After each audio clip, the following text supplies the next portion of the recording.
નમસ્કાર, આપ જોઈ રહ્યા છો નેશન પ્લસ ન્યૂઝ. હું છું આપની સાથે હેતલ ભગત. કેવાયસી સાથે આધાર કાર્ડ લિંક કરાવવા બાબતે પુરવઠા મંત્રી કુંવરજી બાવળિયાની પ્રેસ કોન્ફરન્સ યોજાઈ હતી. પુરવઠા મંત્રી કુંવરજી બાવળિયાએ જણાવ્યું હતું કે કેવાયસી પુરવઠા વિભાગ તરફથી કરવામાં આવે છે. પુરવઠા વિભાગ સતત સક્રિય છે. પુરવઠા વિભાગ સક્રિય છતાં થોડા અંશે કેવાયસી અંતર્ગત ફરિયાદો ઓછી આવી રહી છે. છેલ્લા અઠવાડિયામાં આધાર કાર્ડની કીટોની વ્યવસ્થા કરવા માટે સૂચના આપી હતી. લગભગ 3.5 કરોડ કેવાયસી પૂર્ણ કરાયું છે. લોકો પોતાના મોબાઈલથી પણ કેવાયસી કરે છે. સીએમ કાર્યાલયથી સતત મોનિટરિંગ કરવામાં આવી રહ્યું છે. જિલ્લા સ્તરે વિભાગ તરફથી ક્યાંક ને ક્યાંક પ્રશ્નો ઉભા થઈ રહ્યા છે. આધાર કીટો 4,000 થી વધુ કાર્યરત છે. સર્વરનું કામ ભારત સરકાર કરી રહી છે. લોકોમાં અવેરનેસ આવે તે માટે અમારો પૂરો પ્રયત્ન રહેશે. કેટલાક સમયથી જે રીતે અમારા પુરવઠા વિભાગ તરફથી કેવાયસી કરવા માટે લગભગ સતત અમારા વિભાગ અને અમારું આખું ડિપાર્ટમેન્ટ સતત સક્રિય છે. પરંતુ તેમ છતાંય ક્યાંક થોડા ઘણા અંશે કેવાયસી બાબતની સ્થાનિકેથી ફરિયાદો રજૂઆતો આવે છે.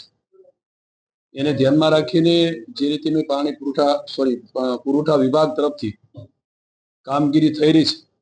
આ કેવાયસી પુરવઠા વિભાગ તરફથી થાય છે, પરંતુ તેનો સંપૂર્ણ આધાર યુઆઈડી એટલે કે આધાર કાર્ડ ઉપર છે. આધાર કાર્ડના નામ અટકના સુધારા ન થાય ત્યાં સુધી કેવાયસી થઈ શકતું નથી. આધાર કાર્ડનું કામ જીએડી પ્લાનિંગ તરફથી થાય છે. ત્યાં સુધી છેલ્લા અઠવાડિયામાં મીટિંગ કરી આધાર કાર્ડની કીટોની સંખ્યામાં વધારો કરવો અને કીટોના પ્રશ્નો નિવારવા ગાંધીનગર ખાતે કંટ્રોલ રૂમ પણ હાલ કાર્યરત કરી દેવામાં આવ્યો છે. દરેક જિલ્લા કલેક્ટરશ્રીઓને પણ આયોજન વિભાગ તરફથી કીટોને કાર્યરત રાખવા અને સતત તેનું મોનિટરિંગ કરવા માટેની પણ અહીંથી સૂચનાઓ અપાયેલી છે. પુરવઠા વિભાગની ટીમો સતત કાર્યરત છે. અત્યાર સુધી કુલ લગભગ 3.25 કરોડ લોકોનું કેવાયસી પૂર્ણ કરવામાં આવ્યું છે. લોકો ઘરે બેઠા પોતાના મોબાઈલથી કેવાયસી કરી શકે તેવી વ્યવસ્થા માય રેશન એપમાં કરવામાં આવી છે. અને અત્યાર સુધીમાં લગભગ 1.38 કરોડ જેટલી લોકોએ પોતાની કેવાયસી પૂર્ણ કરેલ છે.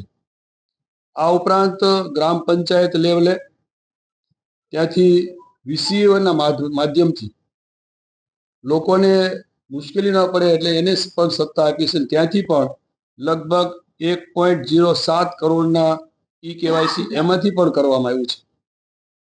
આધાર કાર્ડના સુધારા અને આધાર સર્વરમાં અમારા વિભાગે જીએડી પ્લાનિંગ ઉપર એના ઉપર આધારિત રહેવું પડે છે. જેમાં પણ માનનીય મુખ્યમંત્રી સાહેબના કાર્યાલયમાંથી સતત મોનિટરિંગ થઈ રહ્યું છે અને એમાં સુધારા વધારા લાવવા માટેના પૂરા પ્રયત્નો માનનીય મુખ્યમંત્રીશ્રીના કાર્યાલયમાંથી પણ સતત થઈ રહ્યા છે. તેમ છતાંય પણ ક્યાંક થોડીક સ્થાનિકેથી થોડી ઘણી કદાચ બેદરકારીને કારણે અથવા તો જે રીતે જિલ્લા કલેક્ટરશ્રી વગેરે કક્ષાએથી થોડી ઘણી ક્ષતિને કારણે આ પ્રશ્નો ઊભા થઈ રહ્યા છે. એના માટે પણ કેવાયસીમાં લોકોને મુશ્કેલી ન પડે એ માટે સતત અમારો પુરવઠા વિભાગ અમે અમારા અલગથી 2 અધિકારીઓને જવાબદારી સોંપીને એનું મોનિટરિંગ કરી રહ્યા છે. હાલમાં રાજ્યમાં લગભગ 4,375 જેટલી આધાર કીટો કાર્યરત છે.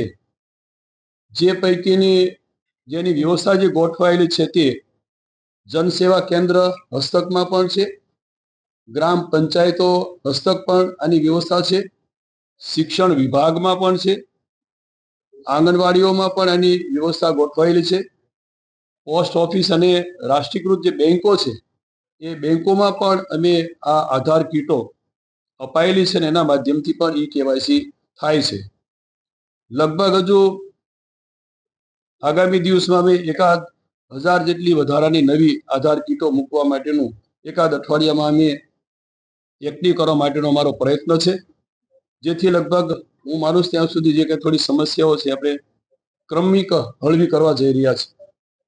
જિલ્લા કલેક્ટરશ્રીઓને પોસ્ટ ઓફિસ અને રાષ્ટ્રીયકૃત બેંકોમાં જે આધાર કીટો છે અપાયેલી છે એમાં પણ ક્યાંક જો ક્ષતિ હશે તો એને પણ એક્ટિવ કરીને ત્યાંથી પણ પૂરતી કાળજી રાખીને આ કીટો બેંક અને પોસ્ટ ઓફિસમાંથી પણ કાર્યરત રહે એ માટેનું જિલ્લા કલેક્ટરશ્રીઓને પણ અહીંથી સૂચનાઓ અપાયેલી છે. Janak Patel, nation plus news, Gandhinagar.